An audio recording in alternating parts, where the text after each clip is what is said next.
The Astronomer and the Visitor.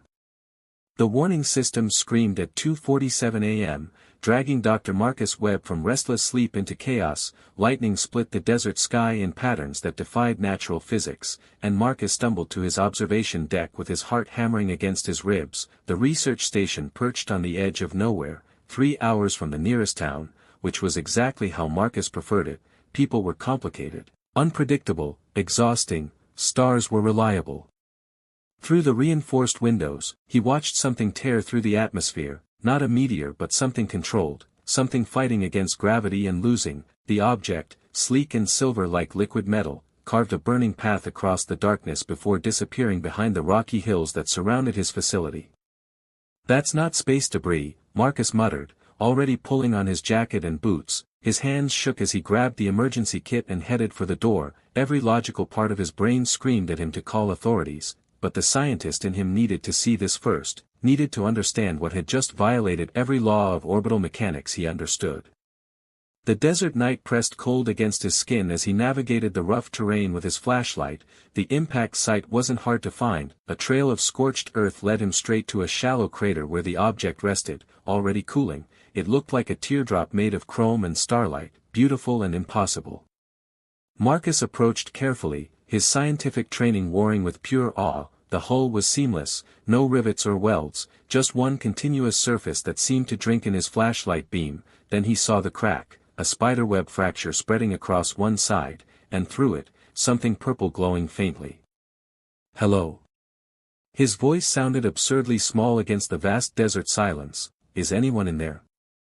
The glow pulsed once, twice, then the crack widened with a sound like singing crystal. Marcus jumped back as a section of the hull peeled away, revealing the interior, soft bioluminescent lighting and a single occupant slumped against restraints that were already retracting. She was humanoid, that was his first thought, followed immediately by the realization that humanoid didn't mean human. Her skin held a purple undertone that shifted in the strange light, her hair fell in waves that seemed to move independent of any breeze, and when her eyes fluttered open, they were the color of twilight, deep violet with flecks of silver. "Please," she whispered in a voice that sounded like music filtered through water, "help me." Marcus's paralysis broke. He moved forward, medical training overriding his shock. She was injured, silver blood, actual silver blood, seeped from a gash along her temple. Her breathing came shallow and rapid, signs of shock that apparently transcended species. "I've got you," he said, surprising himself with the steadiness in his voice. "Can you walk?"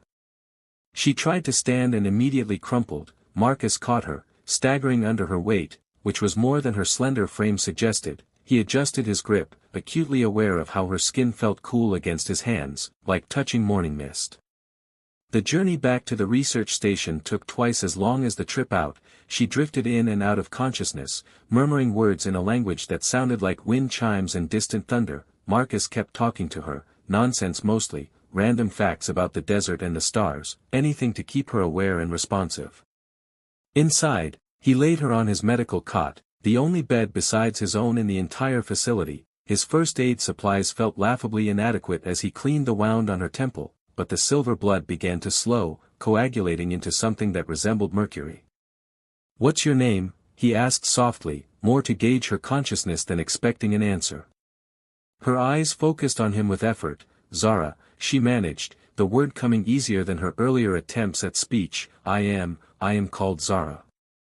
"Zara," Marcus repeated, testing the name. "I'm Marcus, you're safe now, you're in my research station, you crashed, do you remember?" She nodded slightly, wincing at the movement. "Pursuit," she whispered, "they chased, I ran, my ship is broken." "We'll figure it out," Marcus heard himself promise, though he had no idea how to repair an alien spacecraft. "Rest now, we'll talk when you're stronger." Her hand found his, her grip surprisingly strong. "Thank you, Marcus," she said, pronouncing his name with careful precision. "You saved my life." He sat with her through the remainder of the night, monitoring her vital signs, which were blessedly similar enough to human that he could track them. Her breathing steadied, her color, that fascinating purple undertone, deepened to something healthier. As dawn broke across the desert, painting the sky in shades of amber and rose, Marcus realized his carefully ordered, solitary life had just become infinitely more complicated. And for the first time in years, he didn't mind at all. Building bridges. 3 months transformed the research station from Marcus's solitary refuge into something that felt dangerously close to a home. Zara had recovered quickly, her alien physiology healing the crash injuries within weeks, but her ship remained beyond repair, a beautiful corpse of technology that Marcus couldn't begin to understand despite his doctoral degrees. "You are doing the face again," Zara observed from her position at the secondary monitor. Her English had improved dramatically, though she still constructed sentences with endearing peculiarity. Marcus looked up from his calculations. "What face?" "The one where your eyebrows become one eyebrow and your mouth does this," she demonstrated, pursing her lips in an exaggerated scowl that made him laugh despite himself. "That's my thinking face," he protested. "I'm allowed to think." "You think too much," she said, rising from her chair with that fluid grace that still caught him off guard. "The equations will still be there after food. Come, I made the grilled cheese you taught me." The kitchen, barely more than a hot plate and a mini fridge, had become Zara's laboratory. She approached Earth cuisine with scientific fascination, documenting each recipe like a research project. Her grilled cheese had evolved from burnt offerings to something actually delicious, though she insisted on adding a purple herb from the small garden she'd started, something from seeds she'd salvaged from her ship. Marcus joined her at the small table, accepting the sandwich. "This is really good," he admitted after the first bite. Zara's face lit up, that smile that made her whole being seem to glow from within. "I am pleased. Cooking is, how do you say, an art and a science together." "Yeah," Marcus agreed, watching her take careful bites, studying the texture and taste with absolute focus, exactly like that. They'd fallen into rhythms, he realized, patterns as predictable as the stars he studied, morning coffee together while watching the sunrise through the observation windows, afternoons spent working on their respective projects, Zara helping him with calculations that should have taken weeks but she completed in hours. Evenings were for teaching, Marcus showing Zara Earth customs, music, literature, and Zara sharing stories of her world, painting pictures with words of purple skies and crystalline cities. "Tell me about your family," Marcus asked one night as they sat on the roof, telescopes abandoned in favor of simply watching the cosmos. Zara was quiet for a long moment, her purple-tinted skin seeming to darken. "I had a sister," she finally said, "Nessa. She was younger, brighter, everyone loved her easily." "And you?" "I was the serious one, the one who asked too many questions, wanted to understand everything." She smiled sadly. "We were close despite our differences. She used to say I thought with my head and she felt with her heart. Together we made one complete person." Marcus felt something twist in his chest. "What happened?" "I made choices she could not forgive," Zara said softly, "choices that meant I could never return. I think of her often, wonder if she thinks of me, if she forgives me now or if the anger still burns." Without thinking, Marcus reached for her hand, their fingers intertwined naturally, as if they'd done this 1,000 times before. "I'm sure she thinks of you," he said. "Family is complicated, but love doesn't just disappear." Zara turned to look at him, her twilight eyes searching his face. "You understand this, you are alone here, far from your family." "By choice," Marcus said, though the words felt hollow. "After my parents died, there wasn't much keeping me connected to anyone. My sister tried, but I pushed her away, couldn't handle her concern, her questions. I wanted silence and stars. And now? Now I have grilled cheese and terrible jokes about planetary rotation." He squeezed her hand gently. "Now I have someone who makes the silence less lonely." The moment stretched between them, heavy with something unspoken. Zara's lips parted as if to say something, and Marcus found himself leaning closer, drawn by gravity he couldn't name or resist. Her breath ghosted across his face, cool and sweet.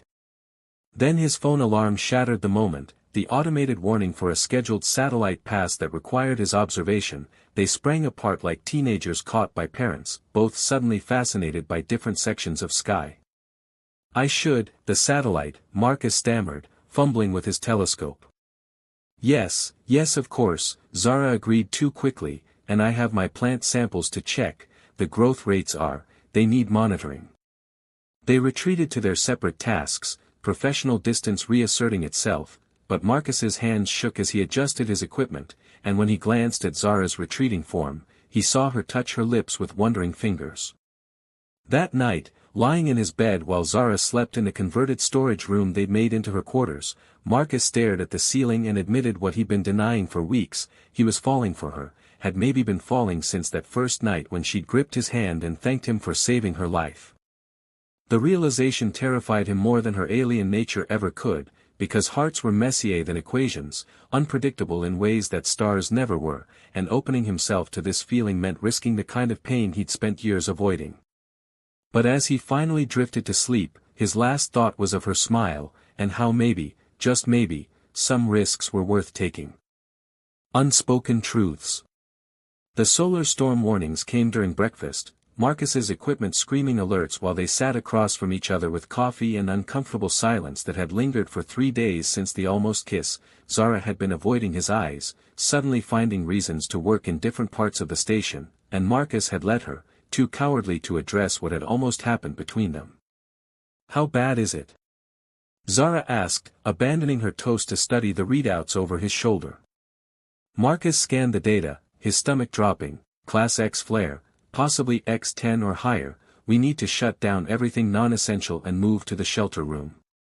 The shelter was built into the station's core, a windowless space lined with lead and reinforced concrete, designed to protect against radiation during exactly this kind of solar event. It was also roughly the size of Marcus's bedroom, which meant they'd be spending the next 12 to 18 hours in very close quarters.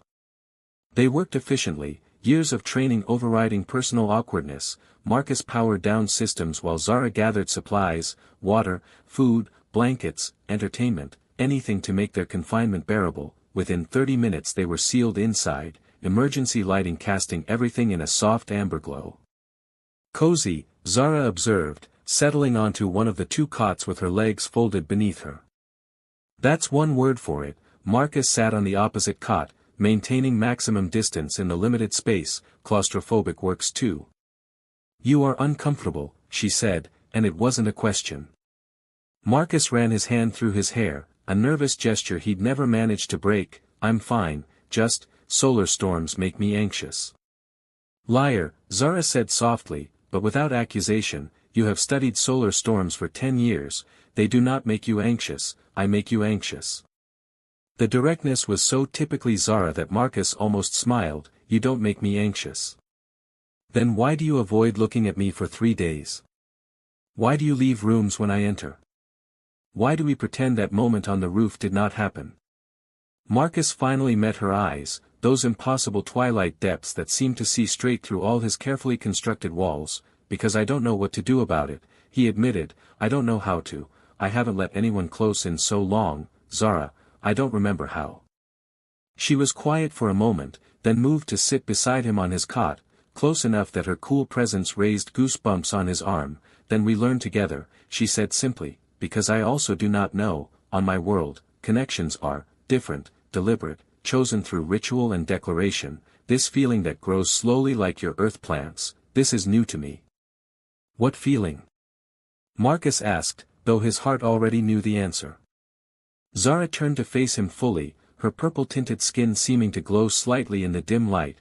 "The one that makes my chest feel tight when you laugh, the one that makes me memorize the way you take your coffee, the one that makes me want to stay on this planet even though I am stranded here, because staying means staying with you." Marcus's breath caught. "Zara. I frightened you," she said quickly. "I have said too much, pushed too hard. On my world we are taught to be direct, but here it is different and I." He kissed her, cutting off her spiral into anxiety with the simplest answer he had. His lips found hers and for a moment the universe contracted to just this, the cool silk of her mouth, the surprised sound she made before kissing him back, her hand coming up to cup his face with infinite gentleness. When they finally broke apart, both breathing hard, Marcus rested his forehead against hers. "I was falling for you from the moment you thanked me in broken English," he confessed. "I've been terrified because everyone I've ever cared about, I've lost them or pushed them away, and the thought of losing you, of ruining this." "You cannot ruin what we build together," Zara interrupted, her thumb tracing his cheekbone. "Marcus, I crashed on your planet, into your life, broken and afraid. You gave me safety, taught me your language, shared your world. How could I not fall in love with you?" "Love," Marcus repeated, testing the word. "Is that not the right term?" I studied your romance literature, the poets use love for this feeling that consumes and transforms. No, it's the right word, Marcus said, his voice rough with emotion. I love you too, I think I have for a while, I was just too scared to admit it.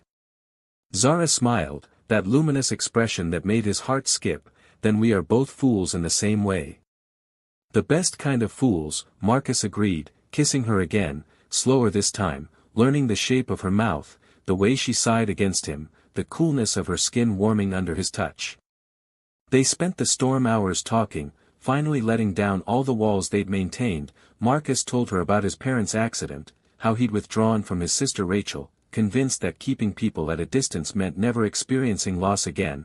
Zara shared her story, how she'd opposed her world's council, spoken against policies she believed were unjust, how her exile was both punishment and escape. I cannot return, she said, lying beside him on the narrow cot, their bodies pressed together by necessity and choice. Even if my ship could be repaired, I am declared traitor, my name erased from family records. Do you regret it? Marcus asked, his fingers tracing idle patterns on her arm.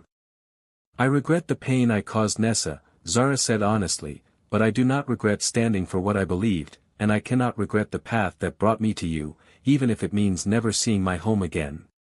Marcus pulled her closer. Then we'll make a new home, right here, together. You would want that? A life with someone who is not even human.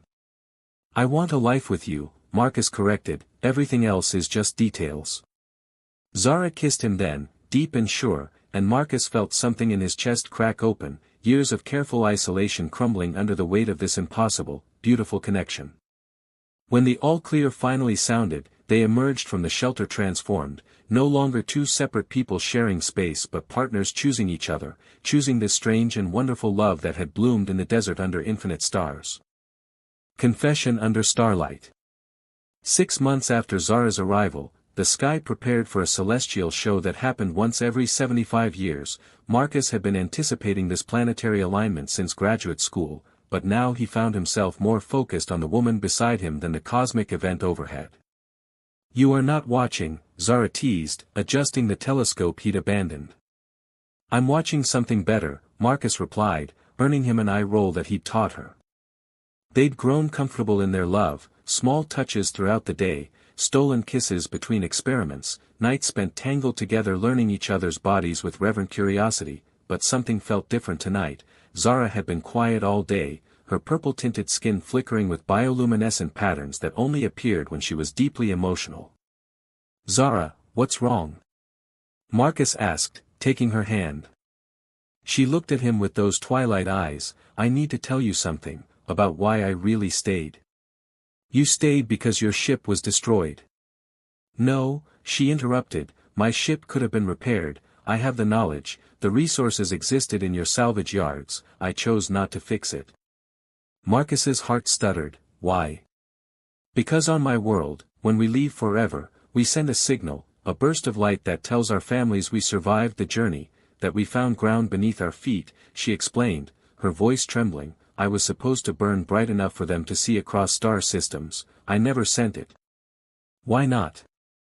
Because the place I survived to, the place that became safe, became home. She squeezed his hand. It was not a planet, Marcus, it was you. I could not send the signal because it meant accepting I would never return, and I was afraid that you would not want forever with someone like me. Marcus pulled her close, his heart so full it ached. Zara, I want every forever I can get with you. Even though I am not human. Even though loving me means complications you never wanted. Especially because you're you, he said fiercely, human, alien, I don't care, I love you, all of you. She kissed him desperately, hungrily, months of hidden fear dissolving into relief. When they broke apart, both breathless, she whispered against his lips, I love you, Marcus Webb, I choose you over my world, over my people, over everything. Then let's send your signal together, Marcus said, let them know you're happy, that you found something worth staying for. Zara's eyes filled with silver tears, you would do that for me? I would do anything for you. They spent the night under the stars, the planetary alignment painting the sky in colors most humans would never see, and when Zara finally sent her modified signal, a burst of purple light that spoke of love and chosen homes, Marcus held her through the tears and the joy and the bittersweet goodbye to a life she'd never return to. New horizons. Morning found them in Marcus's bed, wrapped around each other as dawn painted the desert gold. Zara's head rested on his chest, her cool skin now familiar and perfect against his warmth. They'd made love slowly through the night, each touch a promise, each kiss a declaration. No regrets? Marcus asked softly, running his fingers through her hair. Only that I did not do this sooner, Zara replied, tilting her face up to kiss his jaw. 6 months wasted being afraid. Not wasted, Marcus corrected, we needed that time to build trust, to become friends before becoming this. This, she prompted with a smile. Partners, lovers, whatever we want to call it, he said, pulling her up so they were eye to eye. I want to build a life with you, Zara, a real one, here or anywhere. Here is good, she said, settling into his embrace. Here has you and the stars and enough space to breathe. They spent the day planning. Marcus contacted his sister Rachel for the first time in years, awkward but necessary, explaining he'd met someone, that he was happy. Rachel cried and promised to visit. Zara worked on a communication device that would let her send occasional messages to Nessa, hope without expectation of response. What if she answers? Zara asked that evening as they tested the device. Then we'll figure it out together, Marcus promised, everything together from now on. The response came 3 weeks later, brief but precious. Nessa had written simply, I forgive you, I miss you, be happy, sister. Zara cried in Marcus's arms, relief and joy and grief all tangled together. He held her through it all, understanding that love meant holding space for complicated feelings, for the bittersweet reality of choices that brought joy and loss in equal measure.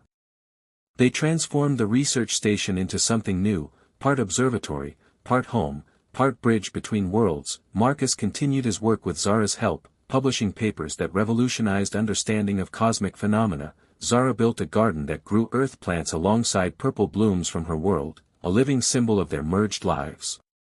On their 1-year anniversary of Zara's crash, they stood on the roof watching meteors streak across the sky. Thank you for saving me, Zara said softly. Thank you for crashing into my life, Marcus replied, kissing her temple. Best accident that ever happened to me. Not an accident, Zara corrected, smiling up at him. The universe has mathematics you have not discovered yet. Perhaps we were always meant to collide. Then I'm grateful to the universe, Marcus said, pulling her close, for whatever equation brought you to me. They watched the stars together, two beings from different worlds who'd found home in each other, and in the vast darkness of space, their love burned bright enough to guide anyone searching for proof that connection transcends all boundaries, that home is not a place but a person, and that sometimes the best discoveries are the ones we never planned to find. The end.